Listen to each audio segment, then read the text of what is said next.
Assalamualaikum warahmatullahi wabarakatuh. Di sini saya akan menjelaskan tentang contoh implementasi Internet of Things dalam bidang pelayanan kesehatan dengan judul Upaya Hukum Terhadap Pelanggaran Implementasi Internet of Things di bidang pelayanan kesehatan menurut ketentuan perlindungan data pribadi. Perkembangan teknologi informasi di era revolusi industri semakin menunjukkan kecanggihannya melalui sebuah sistem yang dirancang oleh manusia untuk memudahkan aktivitas dalam kehidupan sehari-hari. Perkembangan inilah yang melahirkan teknologi Internet of Things yang menjadi isu hangat saat ini. Ia merupakan sebuah konsep untuk memperluas manfaat dari konektivitas internet yang tersambung secara terus-menerus. Hasil penelitian dan pembahasan sebagai berikut. Yang pertama, Internet of Things di bidang layanan kesehatan, tinjauan teoritis dan yuridis berdasarkan ketentuan perlindungan data pribadi di Indonesia. Mendefinisikan Internet of Things dapat menjadi tantangan karena kompleksitas teknis dan konseptualnya. Pada dasarnya, IoT adalah fenomena yang ditemukan di jaringan objek dihubungkan oleh tag atau microchip yang mengirimkan data ke sistem penerima. Dalam sektor kesehatan, bila dilihat dari kecanggihan dan kegunaannya, sistem IoT sangat bermanfaat bagi petugas medis maupun pasien rumah sakit dalam rangka pemberian preskripsi pengobatan ataupun langkah preventif agar penyakit dari pasien tidak semakin parah dengan merekam data dari pasien tersebut.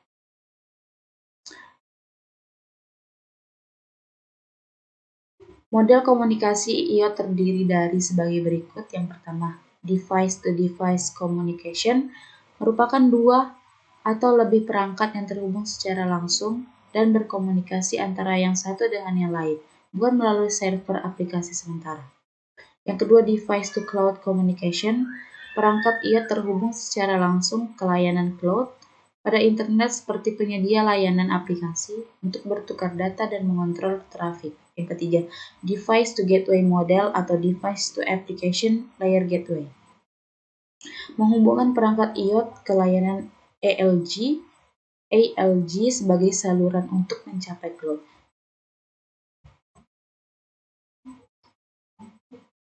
B. Upaya hukum terhadap penyalahgunaan dan pelanggaran data pasien yang terekam dalam sistem Internet of Things.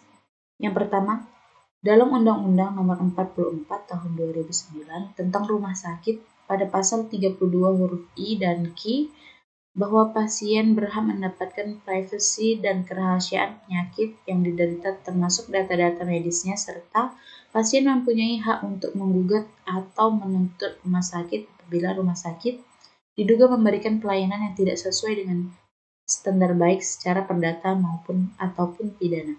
Yang kedua, terkait perlindungan data kesehatan pasien dalam bentuk dokumen elektronik atau informasi elektronik, pasal 32 UU ITE mengatur tentang larangan bagi setiap orang untuk melakukan interferensi atau mengubah, menambah, mengurangi, melakukan transmisi, merusak, menghilangkan, memindahkan, menyembunyikan terhadap bentuk dokumen elektronik atau informasi elektronik tanpa hak dan dengan cara melawan hukum.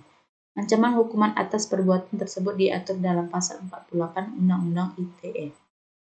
Yang ketiga, pasal 1365 Kitab Undang-Undang Hukum Perdata pasal 26 UU ITE menyatakan bahwa setiap perbuatan yang melanggar hukum dan membawa kerugian kepada orang lain mewajibkan orang yang menimbulkan kerugian itu karena kesalahannya untuk menggantikan kerugian tersebut. Maka jelas siapapun baik natural person atau rich person dapat dimintai pertanggungjawaban berupa ganti kerugian yang sesuai atas dengan kelalaian dalam menjaga dan mengelola data kesehatan melalui gugatan melawan hukum melalui jalur litigasi ataupun non-litigasi. C. Peran pemerintah dalam penggunaan Internet of Things dalam jasa layanan kesehatan dikaitkan dengan ketentuan perlindungan data pribadi. Pengawasan oleh pemerintah dalam hal ini yang membidangi teknologi informasi dan komunikasi, yakni Kementerian Komunikasi dan Informatika, harus lebih diperketat terkait penggunaan aplikasi berbasis IoT di sektor kesehatan dengan mengeluarkan peraturan Menteri Kominfo terkait hal tersebut ataupun melalui undang-undang agar lebih mempertegas urgensi daripada penggunaan IoT.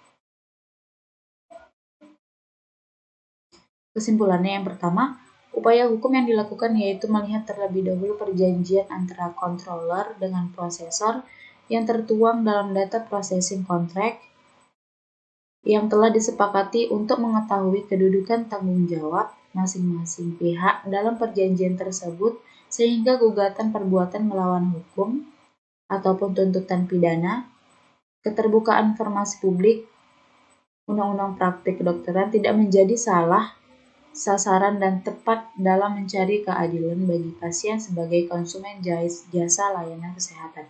Yang kedua, pengawasan oleh pemerintah. Hal ini yang membidangi teknologi, informasi, dan komunikasi adalah Kementerian Komunikasi dan Informatika masih belum maksimal terkait penggunaan IoT dalam sektor kesehatan dengan dibuktikan minimnya aturan-aturan terkait IoT. Sampai di sini saja saya menjelaskannya.